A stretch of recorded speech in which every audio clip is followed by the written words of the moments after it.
বিয়ের পরদিন সকালেই আমার ঘুম ভাঙলো। দেখি বর খুব তাড়াহুড়ো করে অফিসে যাওয়ার জন্য তৈরি হচ্ছে। আমরা ঘুমিয়েছি ভোরে, তাই হয়তো ওর উঠতে দেরি হয়ে গেছে। আমার চোখে চোখ পড়তেই একটা মুচকি হাসি দিল। তারপর কাছে এসে বলল, মীরা, আজ ভীষণ ব্যস্ত আমি, আমার জামা কাপড়গুলো একটু ধুয়ে মেলে দিও। আমি হাসি মুখে মাথা নাড়ালাম। তারপর সে আমার কপালে আদর মেখে চলে গেল। আমি নিজেও চাকরি করি, তবে বিয়ের জন্য 5 দিন ছুটি নিয়েছি। আমার বরের নাম রেহান, সে আইটি সেক্টরে চাকরি করে। আমাদের বিয়েটা অ্যারেঞ্জ ম্যারেজ হলেও গত 2 মাস আমরা ভালোই প্রেম করেছি। রোহানকে আমার কোনো দিক দিয়েই খারাপ মনে হয়নি, বেশ ভদ্র আর আমাকে ভালোবাসে। যাক, এসব কথা বাদ দিয়ে ফ্রেশ হতে চলে গেলাম। রোহান এলো রাত 8টায়। সকালে আমি গোসল সেরে ওর জামা কাপড়গুলো যত্ন করে ধুয়ে দিয়েছি, আর এখন ওর ক্লান্ত শরীর দেখে আমি ভাবলাম ওর জন্য একটু ঠান্ডা শরবত নিয়ে আসি। রোহান গা এলিয়ে বসেছিল, তখন নিজেই রান্নাঘর থেকে শরবত বানিয়ে নিয়ে গেলাম। আমার হাত থেকে ঠান্ডা গ্লাসটা নিয়ে অল্প একটু চুমুক দিয়েই রেখে দিল। আমি কিছুক্ষণ মাথা টিপে দিলাম। রেহান কিছুক্ষণ আমার দিকে নিষ্পলকভাবে তাকিয়েছিল। চোখ বুঝেই আমার কোমর পেঁচিয়ে ধরে পেটে মুখ গুজলো। আমি শিরশিরিয়ে উঠলাম। নতুন অনুভূতি ভাসিয়ে নিয়ে গেল আমায়। রেহান একই ভাবে থেকে ধীর কণ্ঠে বলল,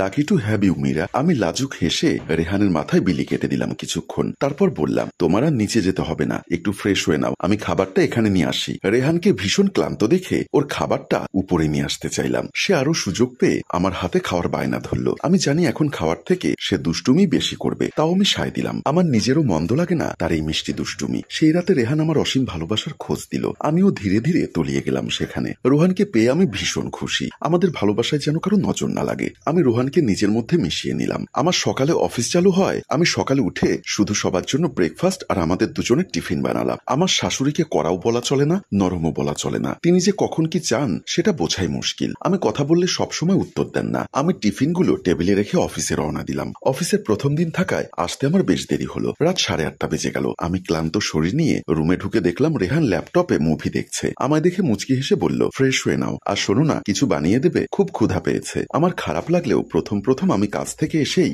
রোহানের জন্য স্ন্যাক্স বানিয়ে দিতাম। আবার শাশুড়ি মায়ের গম্ভীর মুখ দেখে রাতের রান্নাটাও করতাম। প্লেট গুছিয়ে শুতে যেতে দেরি হলে আবার রেহান রাগারাগি করত। কিছুদিন এভাবেই চলার পর আমি দেখলাম সবাই আমার উপর ধীরে ধীরে পুরোপুরি নির্ভরশীল হয়ে উঠেছে। রেহান সকালে উঠেই গোসল করে কাপড় চোপড় ছেড়ে রেখেই অফিসে চলে যায়। মাঝে মাঝে আমার এই কারণে অফিসে যেতেও লেট হয়েছে। রেহানকে বললেও সে কথায় তেমন গুরুত্ব দেয় না। অফিস থেকে এসেই রোহানের রোজকার আবদার চলে, এটা বানিয়ে দাও, সেটা বানিয়ে দাও। তার সাথে রোজকার শাশুড়ি শ্বশুরের চা নাস্তা তো আছেই। রাতের রান্নাও এখন আমাকেই করতে হয়। আমি রাতে ভীষণ হাঁপিয়ে উঠি। বাপের বাড়িতেও কাজ করতাম, তাই বলে এত না। সারাদিনের কাজ শেষে শরীর দেয় না আমার। রেহান এতে বেশ বিরক্ত হয়, এটা বেশ বুঝি আমি আর সেই রাত ঘুমোই না। চোখের কোণে জল আসা আটকাই। সকালের দিকে একটু চোখ লেগে আসতেই রেহান আমায় ডাকতে লাগে, এই মীরা, কফি দেবে না? আজকে ব্রেকফাস্ট টিফিন বানাবে না? এত দেরি করছো যে? আমি শান্ত ভঙ্গিতে উঠে বসে আর মোড়া ভাঙি। তারপর বলি, আজ শরীরটা খারাপ লাগছে, তাই অফিস যাব না, তাই নো ব্রেকফাস্ট বানানো, নো টিফিন বানানো। তুমি যাও, রেডি হয়ে নিচে গিয়ে কিছু ব্রেকফাস্ট করে অফিসে চলে যাও,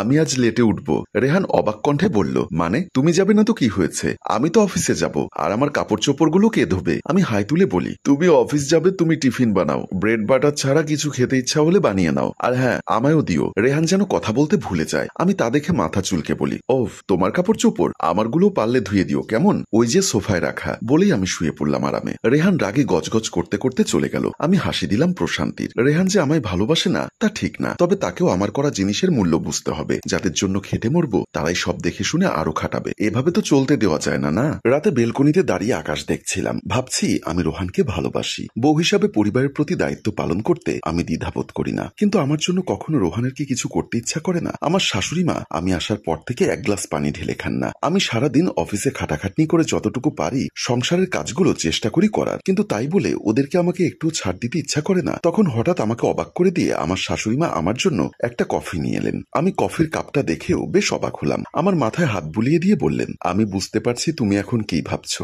এত বছর সংসার করছি, ছেলেপুলের মা হয়েছি, ছেলে মেয়েদের মুখ দেখলেই বুঝতে পারি তাদের মনে কি চলে। এখন থেকে তুমি অফিসের পর বাসায় আসলে তোমার জন্য আমি সব কাজ রেখে দিব না, আর সকালেও তোমাকে তাড়াহুড়ো করে কিছু করতে হবে না। তোমার যখন ভালো লাগবে যতটুকু পারো তুমি করবে, আর বাকিটা আমি যতদিন সুস্থ আছি আল্লাহর রহমতে আমি সব করে ফেলবো। মা, আপনি কি আমার সাথে রাগ করে কথাগুলো বলছেন? দূর পাগলি মেয়ে, আমি রোহানের মা, অর্থাৎ তোমারও মায়ের মতো। আমার লক্ষ্মী মেয়েটার জন্য এতটুকু করা আমার কর্তব্য। আমি মনে মনে বেশ খুশি হলাম। এতদিনে আমার শাশুড়ি আমার সাথে প্রথমবারের মতো মায়ের মতো আচরণ করলেন। শাশুড়ি হয়েও যে মা হওয়া যায় যার তিনি সেটা প্রমাণ করে দিলেন। কিন্তু উনি যেটা বুঝলেন সেটা আমার স্বামী, আমার ভালোবাসার মানুষ রোহান, সেটা বুঝলো না। কফি খেতে খেতে রুমের দিকে গেলাম। রুমে গিয়ে দেখি আজকে বিছানা পরিপাটি করে সাজানো। পেছন থেকে ওখানে এসে বলল, ম্যাডাম, বিছানা রেডি, আপনি ঘুমিয়ে ঘুমিয়ে পড়েন, কাল সকালে আবার আপনার অফিস আছে। আর এখন থেকে সপ্তাহে 3 দিন সকালে উঠে আমি নাস্তা রেডি করব, আমাদের দুজনের কাপড় চোপড় আমি ধুয়ে দেব, কাল কিন্তু আমার পালা। আমি অবাক হয়ে বললাম, রোহান? সে হাসি মুখে আমাকে জড়িয়ে ধরে বলল,